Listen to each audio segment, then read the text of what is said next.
Good evening students, welcome back to my YouTube channel. Today we will start laws of chemical combination. ये जो laws हैं ये हमें 9th class में भी 3rd चैप्टर में आएंगे, राइट? और ये +1 में भी हैं हमें 1st चैप्टर में. तो 9th में तो ये सिर्फ 2 ही लॉज हैं, पर हम अब +1 का पढ़ रहे हैं.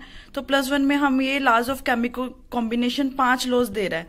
फर्स्ट लॉ है laws of conservation of mass, second law of constant properties, third है लॉ ऑफ मल्टीपल प्रपोर्शन. तो आज हम सबसे पहले पढ़ते हैं law of conservation of mass. Definition देखो, ये हमें लॉ क्या बोलता है. It states that mass can neither be created nor be destroyed in a chemical reaction. जब हम कोई भी केमिकल रिएक्शन करते हैं, हमें पता है कि एक तरफ रिएक्टेंट होते हैं, दूसरी तरफ प्रोडक्ट होते हैं.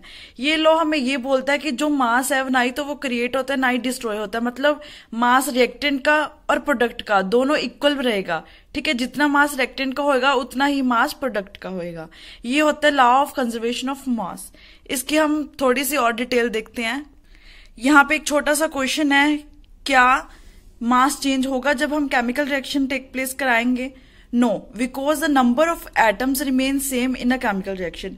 क्योंकि हमारा लॉ यही बोलता है कि नंबर ऑफ एटम्स जो केमिकल रिएक्शन में है वो सेम रहेंगे. मतलब जितना मास रिएक्टेंट में होएगा उतना ही मास प्रोडक्ट का होएगा. तो जब भी केमिकल रिएक्शन होएगी तो उसका जो मास है वो चेंज नहीं होएगा, वो हमेशा कांस्टेंट रहेगा, कंजर्वेशन रहेगा, राइट?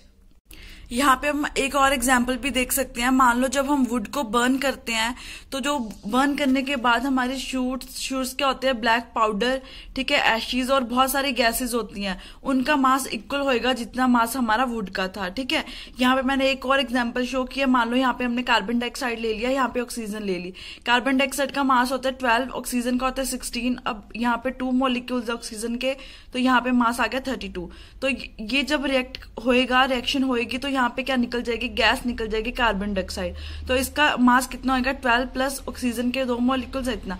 मतलब यहाँ पे टोटल मास कितना हो गया, 44. और यहाँ पे भी कितना हो गया, 44. मतलब जितना मास रिएक्टेंट का होगा उतना ही मास प्रोडक्ट का होगा. ये था हमारा लॉ ऑफ कंजर्वेशन ऑफ मास. इसके बेस पे अब हम एक न्यूमेरिकल देखते हैं. यहाँ पे देखो न्यूमेरिकल, यहाँ पे हमने लिया 1.5 gram of ethane on complete combustion gives 4.4 gram of carbon dioxide and 2.7 gram of water. Show that the reaction obeys laws of conservation of mass. ठीक है, हमने यहाँ पे शो करना है कि जो ये रिएक्शन हो रही है क्या वो लॉ ऑफ कंजर्वेशन मास को फॉलो कर रही है, ओबे कर रही है या नहीं कर रही. तो यहाँ पे हम सबसे पहले एक रिएक्शन लिखेंगे. यहाँ पे हमने क्या लिया, इथेन की हमने रिएक्शन कराई. जब भी हम कंबशन कराते हैं तो ऑक्सीजन के साथ रिएक्ट कराते हैं. कंबशन कराई तो यहाँ पे क्या निकल गया हमारा प्रोडक्ट में, कार्बन डाइऑक्साइड एंड वाटर. ठीक है, अब हमें यहाँ पे मास गिवन है किसका, इथेन का 1.5 ग्राम, कार्बन डाइऑक्साइड का 2.7 ग्राम वाटर का दिया और कार्बन डाइऑक्साइड का दिया हमें 4.4 ग्राम. तो यहाँ पे हमने लिख लिया. अब हमें वेट चाहिए किसका, मास चाहिए किसका, ऑक्सीजन का. ऑक्सीजन का जब हमें मास पता चल जाएगा तो हमें पता चल जाएगा कि ये लॉ ऑफ कंजर्वेशन ऑफ मास को फॉलो कर रहा है. ठीक है, अब हम यहाँ पे डायरेक्ट भी निकाल सकते हैं. इन दोनों का प्लस करेंगे, यहाँ पे देखेंगे कितना कम आ रहा है तो वहां पे लगा देंगे. ठीक है, वो तरीका है चेक करने का. पर हम सबसे पहले फाइंड करना पड़ेगा इसका कितना मास आएगा. देखो वो फाइंड हम कैसे करेंगे. सबसे पहले हम नंबर ऑफ मोल्स फाइंड करेंगे इथेन के. ठीक है, कैसे करते हैं, इसका फॉर्मूला है given mass upon molar mass. Given mass हमें कितना दिया है, अब हमें यहाँ पे गिवन मास है 1.5 ग्राम इथेन का. ठीक है, मोलर मास हम फाइंड कर लेंगे कैसे, कार्बन का कितना होता है 12, हाइड्रोजन का 1, इसके 2 मॉलिक्यूल्स है, इसके 6 प्लस करके यहाँ पे आ गया 30. इसको सॉल्व कर लिया. अब हमें यहाँ पे जब हम अपनी रिएक्शन को बैलेंस करेंगे तो हमें पता चल रहा है यहाँ पे 2 मोल है. ठीक है, जब 2 मोल हमने इथेन के लिए तो हमें पता चल रहा है कि 7 मोल हमें ऑक्सीजन के मिल रहे हैं. ठीक है, ये हमें समझ आ गया. अब जब हमने यहाँ पे नंबर ऑफ मोल्स फाइंड किए तो कितने आए, 0.05. अब 2 मोल में तो हमें 7 मोल मिल रहे हैं ऑक्सीजन के. अब 0.05 मोल इथेन में हमें कितने मोल्स मिलेंगे ऑक्सीजन के. सबसे पहले तो हमें मोल फाइंड करने पड़ेंगे. यहाँ पे 2 में तो हमें पता है. अब 0.5 में कितने मिलेंगे, 7/2, 7 था, 1 में निकाल लेंगे तो कितना आएगा, 7/2 इंटू 0.05. तो ये आ गया 7/40. ये हमारे मोल्स आ गए कितने में, 0.5 मोल ऑफ इथेन में हमें ऑक्सीजन के मोल्स पता चल गए, कितने हैं 7/40। अब हमने फाइंड करने नंबर ऑफ मोल्स ऑक्सीजन के, कैसे निकलेंगे, वही same given mass upon molar mass. ठीक है, अब हमें फाइंड तो मास करना है ना, क्योंकि मास से ही पता चलेगा। नंबर ऑफ मोल्स हमने फाइंड कर ही लिए, कितने आए थे 7/40। मास हमने फाइंड करना है, मोलर मास हमें पता है 32। ठीक है, तो यहां से हमारा मास निकल गया 5.6 ग्राम। जब हम पुट करके देखेंगे, यहाँ पे देखो, जब हम 5.6 ग्राम पुट करेंगे तो मास ऑफ रिएक्टेंट होगा is equals to mass of product. इसके बेस पे हमें पता चल गया कि जो रिएक्शन है हमारी, ये फॉलो कर रही है law of conservation of mass, right. Now next है हमारा लॉ ऑफ मल्टीपल प्रोपोर्शन। अब देखो ध्यान से, ये लॉ हमें क्या बोलता है। सबसे पहले इसकी definition, when two elements combine to form more than one compound. जब हम दो एलिमेंट्स को कंबाइन करेंगे तो हमें एक कंपाउंड मिलेगा। एग्जाम्पल देखो, कार्बन और ऑक्सीजन दोनों को हमने कंबाइन करा तो यहाँ पे हमें कार्बन डाइऑक्साइड मिल गया। ठीक है, When two elements combine to form more than one compound, यहाँ पे एक से ज्यादा कंपाउंड, मैंने तो यहाँ पे एक ही शो करा, पर ज्यादा भी बन सकते हैं। ठीक है, then the different mass of one element which combine with the fixed mass of other element bears a small whole number ratio to another। अब ये ध्यान से समझेंगे डेफिनेशन को। डेफिनेशन हमारी बोलती है, जब हम दो एलिमेंट्स को कंबाइन करते हैं तो हमें एक से ज्यादा कंपाउंड मिलते हैं। कार्बन और ऑक्सीजन को हमने कंबाइन करा, यहाँ पे हमें दो कंपाउंड्स मिल गए। कौन कौन से? एक बार तो हमें कार्बन मोनोऑक्साइड मिल गया, दूसरी बार हमें कार्बन डाइऑक्साइड मिल गया। ठीक है, यही हमारी डेफिनेशन बोलती थी कि 2 और मोर कंपाउंड मिलेंगे। ठीक है, 1 और मोर लगा लो, 2 और मोर लगा लो। ठीक है, आगे हम 2 और मोर वाली एग्जाम्पल भी देख लेंगे। Then different mass of element, different mass of one element, एक एलिमेंट का तो डिफरेंट मास होएगा, वो कंबाइन करेगा दूसरे एलिमेंट से जिसका मास क्या होएगा, फिक्स होएगा। अब यहाँ पे एग्जांपल जो हमने ली है, कार्बन का क्या है, फिक्स मास है। ठीक है, 12, और ये कंबाइन किससे हो रहा है, डिफरेंट मास है जिसका। अब यहाँ पे 2 ऑक्सीजन के मोलिक्यूल्स है तो यहाँ पे हम मास लेंगे 32। यहाँ पे 1 ऑक्सीजन का मोलिक्यूल है, यहाँ पे हम मास लेंगे 16। अब ये रेशो बना लिया हमने। ठीक है, 12:32, 12:16। अब इन्होंने क्या बोला है हमारे डेफिनेशन में भी, डिफरेंट मास ऑफ ऑक्सीजन। अब ऑक्सीजन का डिफरेंट मास आ रहा है, ये कंबाइन किसके साथ कर रहा है, फिक्स मास ऑफ कार्बन जिसका था 12 ग्राम। अब आगे क्या बोला इन्होंने, bears a small whole number ratio. Small ratio चाहिए हमें, तो देखो 32/16 कितना आ रहा है रेशो करके, 2:1, तो ये क्या होगी, स्मॉल होल नंबर रेशो होगी।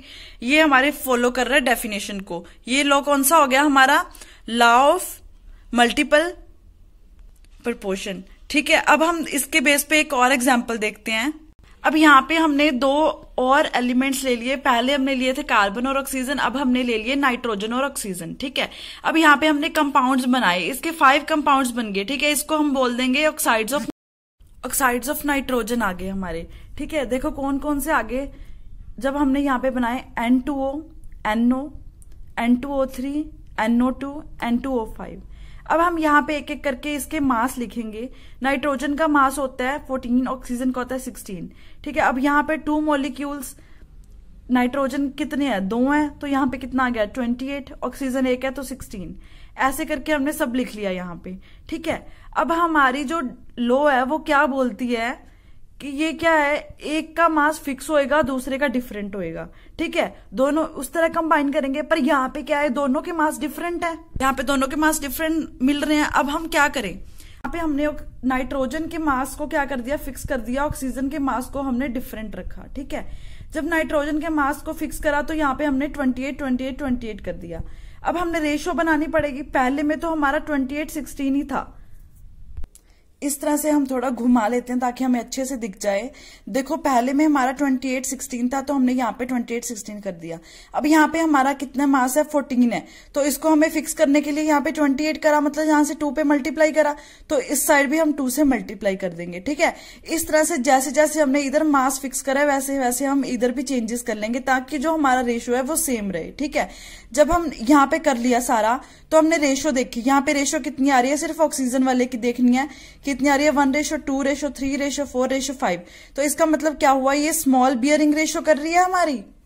तो इस तरह से हमने पढ़ लिया law of multiple proportion. Hope so आपको समझ आ गया हो। नेक्स्ट लॉ हम पढ़ते हैं, लॉ ऑफ कांस्टेंट प्रोपोर्शंस। देखो इस लॉ में क्या लिखा है, this law was started by Proust. ये एक साइंटिस्ट है जिसने ये लॉ दिया। ठीक है। अब ये लॉ हमें क्या बोलता है, in a chemical substance the chemicals are always present in a different proportion by mass. ठीक है, इन्होंने बोला है कि डेफिनेट प्रपोर्शन होएगी। एग्जाम्पल के साथ समझो, water obtained from any source. मान लो हमें वाटर मिल रहा है कोई भी सोर्स से, हम एक अपना पानी देख रहे हैं घरों में, दूसरा हम मान लो हम हिल स्टेशन पे जा रहे हैं, वहां पे भी हम पानी खरीद रहे हैं। ठीक है, कहीं भी मान लो कहीं भी हम एक अलग गिलास भर के रख दिया पानी का, पर उसका रेशो तो जो है सेम ही रहेगा ना। दो ही एलिमेंट रहेंगे, हाइड्रोजन और ऑक्सीजन, ये तो है नहीं कि चेंज हो जाएंगे। ठीक है, तो इस लॉ ने हमें यही बताया कि जो भी हमारा केमिकल सब्सटेंस होएगा वो हमेशा डेफिनेट प्रोपोर्शन में होएगा, कि जो वाटर की रेशो है वो सेम रहेगी, 1:8 रहेगी। ठीक है, समझ में आ रहा है ना आपको। वाटर में दो ही सब्सटेंस, दो ही एलिमेंट्स रहेंगे, हाइड्रोजन ऑक्सीजन, और उनकी रेशो भी सेम रहेगी। ये हो गया लॉ ऑफ कांस्टेंट प्रोपोर्शन, मतलब उनकी जो प्रोपोर्शन है वो हमेशा सेम रहेगी, डेफिनेट रहेगी। ठीक है, ये जो दोनों लॉज थे हमारे, पहला law of combination conservation of मास, और दूसरा है लॉ ऑफ कांस्टेंट प्रोपोर्शंस। ये दोनों लॉ हमें दिए थे डाल्टन ने। ठीक है, आगे हम पढ़ेंगे Dalton atomic theory next lecture में। उससे पहले हमारे दो जो लॉज बचे हैं, केमिकल लॉज के 5 लॉज थे, आज हमने 3 लॉज पढ़े हैं। बाकी के जो दोनों लॉ है वो हम नेक्स्ट लेक्चर में पढ़ेंगे, और उससे नेक्स्ट लेक्चर में हम पढ़ेंगे Dalton atomic theory. Hope so आपको समझ आ गया हो। अगर नहीं आया तो कमेंट सेक्शन में आप कोई भी क्वेश्चन पूछ सकते हैं। अगर आप मेरे चैनल पे नए हैं तो प्लीज मेरा चैनल को सब्सक्राइब करो। Thank you so much.